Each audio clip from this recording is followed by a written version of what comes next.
Look, I don't know how you feel about AI design. Some people think it's going to wipe out design jobs and make drawing by hand even less relevant. But buckle your seatbelt. I actually think AI is going to make drawing more important, not less. When you start with a sketch prompt and not a text prompt, everything changes. Now the AI has something to follow. It can see how wide things are, how tall they are, and what details you want to talk about. It stops making stuff up and it starts supporting the ideas you bring to it. You don't have to be a great artist and you don't need a bunch of fancy tools. You just need to learn to sketch things quickly and accurately in proportion. And it's a skill anyone can learn. Are you ready to change the way you use AI? So let's say it's a bedroom we're going to pick, and that it's going to be a simple room. Maybe it's a square or so, and there's a bed, and we're going to come into the room from this side. And let's say there's a chair or something at the end, and maybe there's a bay window at the end that's got a chair in it, and a desk maybe, and certainly nightstands, and then there are going to be some lights on the ceiling. So very straightforward. So I'll go ahead and keep this as a reference document. Let's move this over, and let's do this sketch coming in from the door, seeing the bed to the left and the outdoors through that bay window to the right, and maybe a little piece of the desk to the right. And I'll just start by putting the scale figure in the sketch. And it doesn't mean they're going to stay in the sketch, but it's just going to give me that natural horizon line, okay? So then I'll do a line through that person's head, and that's going to be my 5-foot point. And then I want the bed over here. So I'm going to start by roughly outlining the size of the room. And I'm going to assume it's about a 8 to 10 foot high ceiling, and I want that bed to be over here somewhere. And you can see I'm just being very loose with this at first. I'm trying to get a sense of how we might look at this and see all of the elements involved. And very messy. I want to underscore, more importantly than anything, that this is meant to be just very messy and simple. And so I'll just do a quick little thing. I've got an implied vanishing point that's right about here, and I'll do a very quick layout of where all of the major pieces might be. You can see I'm already moving the vanishing point around because I don't know for sure that it's going to end up there. But I just want to, by doing this, I'm sort of placing the major elements of the room. This could be a blob representing the nightstand over here, and this could be the headboard, of course, and maybe there's a photograph or a painting over the headboard. And then somewhere up here, if this is the edge of the floor and this is the horizon line, then somewhere up here is 10 feet, and there's my implied vanishing point. So I can begin to sketch down to this vanishing point. And now I've got the top and the bottom of my wall are converging on this vanishing point. And I'm starting to like that. And now I have to pick up how this is going to be a dynamic sketch or not, if it's going to be 2-point or 1-point. So I'm going to start to lay in this end wall. And obviously the vanishing point is extended way down here. So I don't know that this is going to work. I'm just going to keep using these implied points and to just get myself started, okay? So it's not bad. It's kind of adding up to something. Now notice that I have one person in here for scale, and I haven't really been using that person because we now have the horizon line. So very often I'll just go ahead and get rid of the scale reference that I've used, and I'll just smudge it out. I don't want to be too precious about it. I'll come back in with a flat brush and once again just sort of make the general outline of this bed. And I'm using, as a sense of scale, I'm using this 5 feet so that I know that where this bed touches the ground, it will always be 5 feet up to this horizon line. And the bed is generally about 18 inches high or maybe 15 inches high. So if I come down, that's 30. And if I come down halfway between 30 and 0, that's going to be 15. So I've got the bed just about right, just through my experience. And notice that the bed itself is going off to this implied vanishing point over here as well, okay? So I've also got this line that's going off to the implied vanishing point, but it's based on this basic idea that wherever that horizon line is, I know what 5 feet is to any point on the ground, okay?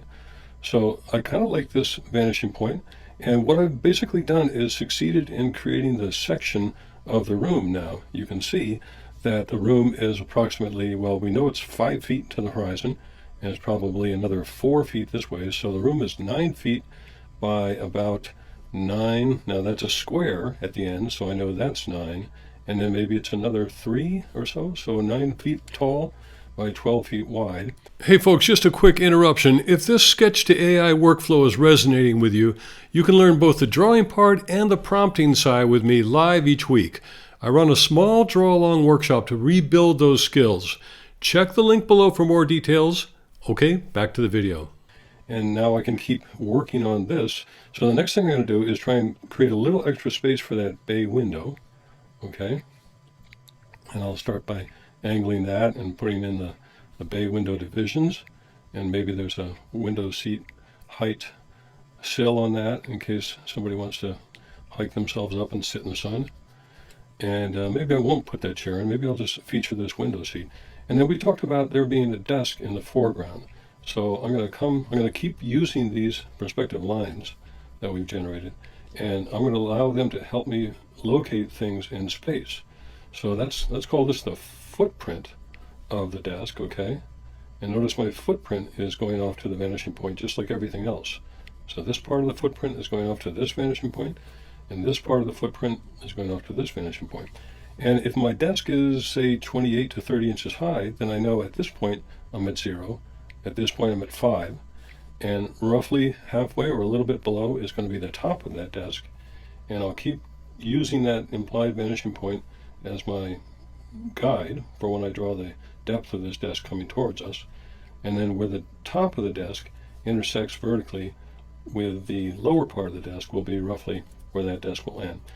And now I'm going to put a chair, some kind of an early modern bucket type chair, pulled up to that desk. And I'm going to thin up my marker a little bit because I want to make sure I get the legs right on this. Sort of a cable legs that you would see at a case study house. And I'll just, from time to time, I'll start adding a little bit of detail to the sketch. Notice that even the top of the stair is going off to that vanishing point there. So I'm far enough along, and I feel like I got pretty lucky that I can just start adding a few more assertive details to this. I can start estimating, I can start putting in more recognizable details. I'm really kind of just designing from memory at this point, but I know that the top of that mattress is roughly there, and we'll make it, give it a nice hotel corner there, and it's going to extend down there. And notice at the bottom of these sheets, I'm following these perspective lines. So I know that the bed's going to be roughly up here. It's going to have some thickness there where it turns the corner. And then when I get to this point, I'm going to need some pillows. So I'm going to roughly put in, here again is that vanishing point, I'm going to roughly put in the bottom of the pillows. And then if I use a kind of, so I'll just sort of sketch some pillows in, and I'll refine those later. Now again, at the height of the bed is where the nightstand is going to be in. And again, these lines are parallel, and so they are converging towards this implied vanishing point. And we're going to keep this sketchy as long as it seems to keep working out, and we can always add more refined lines later. But as I said, I have to acknowledge the fact that I'm getting lucky, and this is working out pretty good the first time. And there's that painting we talked about. And so let's see. And notice that I don't make the sketch any prettier. I'm just continuing to add slightly finer line work to this, okay? And I'll get to this point. Now I'm going to turn off that plan because everybody can see that plan. And I want to make a few points. One is that we've obviously not got all the walls in the room, so we're making more of a vignette than we are a perspective sketch. But really, this is all the story that we need. We want to tell the story of this beautiful room with a bay window, and outside that bay window is some sort of a yard, and maybe there's a garden back there. Maybe there's a pool out there, or it could be as simple as their neighbor house in the distance out there. But the idea is that we want to develop this idea that we're looking outdoors through this window. So this is all part of the story. This is why we talk about renderings and sketches really being storytellers, because you are trying to persuade your client to buy into a very specific narrative about this room. So as I talk, you can tell I'm just sort of subconsciously completing this, adding a little more line depth. Now we're going to get to this point, and I want to enter the third step of what I like to do, this whole system that I have for allowing you to draw a perspective and to have it sort of emerge from the paper before you may even realize that you're successfully drawing a perspective. So that's the idea. If you just follow these rules, you're going to get better and better at this. And so far the rules are all about proportions and the 5-foot horizon line, and using that to create the section cut we talked about. And now we're using proportions to establish the height of these different objects of furniture. Now let's just test that. Let's say that this nightstand is, we don't actually know what it is, but let's test what it is. So here's the base of the nightstand. Here we go up to 5 feet. Half of that would be approximately there. Half of that, or 15 inches, would be there. So it looks like we're at 15 plus half of 15, which is 7.5. So we're about 22.5 inches high for that nightstand. Now, I don't know offhand how tall nightstands are, but I think they are lower than regular tables. So that's not a bad thing to use. Now I'm going to add a few more details. I want to just, the walls are looking a little empty to me. Maybe there's another portrait or something over there. This is looking a little empty, so I think I will come down to the floor and imply that there is a sort of a freestanding lounge chair, or more of a padded relaxing chair down here. And notice that I'm drawing the floor plan first. I'm putting the base or the drop shadow of that chair down first, and then I'll come up to the height that I need. So we said a chair or a seat level is usually at about 15 inches, so I'll put it there. And I've got another vanishing point. I've got this chair turned at an angle, but it's still basically a rectangle. So if I extend this edge of the chair, this front edge of the chair, to the horizon line, that gives me the vanishing point for the converging parallel lines of this chair. So now I can come back down and strike the front of the chair, and maybe that's a little more luxuriously upholstered, like we said. And now I can go back and create the seat part of the chair. And again, I'm just layering one on top of the other right now. I'm not actually worried about seeing these planes together, because we're going to fix all of that in a moment. And now I need the arm of the chair. Maybe that pulls back a little bit from the front of the chair. And notice that I can just get darker by just pressing harder at any point. I can get darker with this kind of brush technique, this magic marker technique that I love to use. And by doing so, I can define these edges better and see better what I'm drawing. So let's give this chair a back now and say that it looks something like this. And so we've got a comfortable chair in the corner, and this is a part of the story. We can tell the owner either a very practical version of this story and say, well, this is so that you can get your socks on in the morning and not mess up the bed after you made it.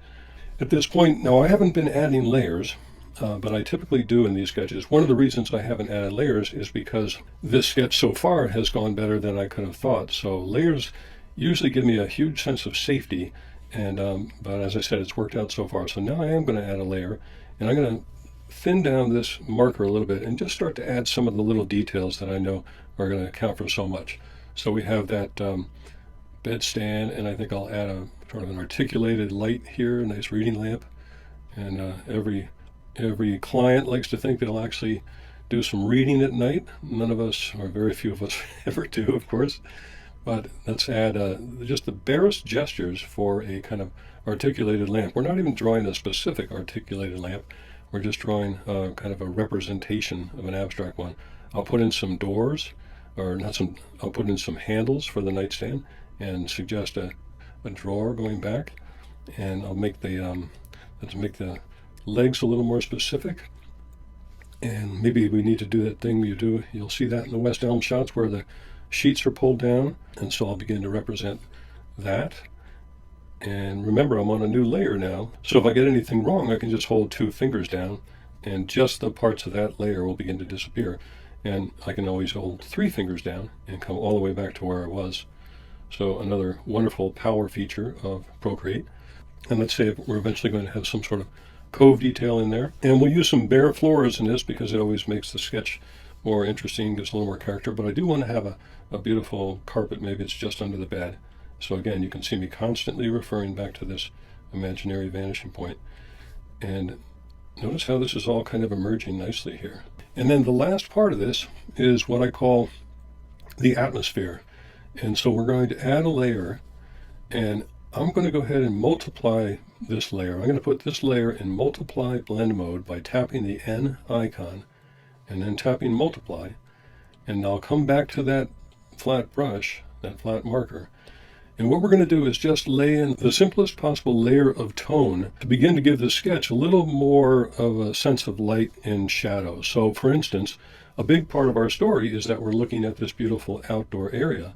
So again, because I'm on a different layer, I can be a little more aggressive now and start to backlight some of these objects. So obviously the Sometimes I just like to use the brush in a completely freehand way, just using, of course, I'm doing everything freehand to start with, but using it not in a very structured way, but just to experiment with applying more tone to different areas.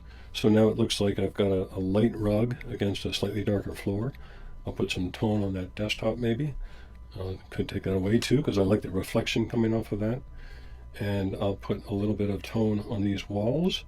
So this will just start to set up that overall view, how the outdoors is going to be brighter than the inside of this view as a very conscious part of our storytelling exercise, okay? Now, one last step here is, because all of these shapes are kind of soft and maybe too ambiguous for the client. They might say, well, what is that streak there and what is that streak there? And we want a certain level of ambiguity to be sure. But one of my favorite parts of these drawings is, in the end, to quickly add another layer with a sharper object like the pencil that we used before. And you can test it up here. That's too fat. But I'm going to add lines that imply that this is more than just a blob sketch, okay? Now here again, this is this chair, and watch now how much more precise I can make this sense of this chair. I can even give the arms some depth. I think I might even make my marker smaller, my pencil smaller at this point. And I'm giving these arms depth, and I can even put in little details like the actual way that a chair wraps around. The end of the cushion would actually wrap around the armchair. And maybe I'll have some work that one of the spouses came home with. They'll be threw their briefcase down very quickly. There should be another light here, and we can put in another kind of let's see, what would that be? I'll just put in anything for the moment. One more articulated arm. And I think my border works well, but it could probably be a thinner, more elegant border. But there's your sketch in far under an hour and possibly under half an hour. There's your quick sketch of what that room could look like based on the principles we've talked about. To learn more about the drawing and AI prompting techniques you saw today, or to join my live weekly draw-along workshop, all the resources are linked in the description below. That's also where you can download the final sketches and prompts and try this workflow yourself. To see the next video in the series, click right here, and I'll see you in the next one.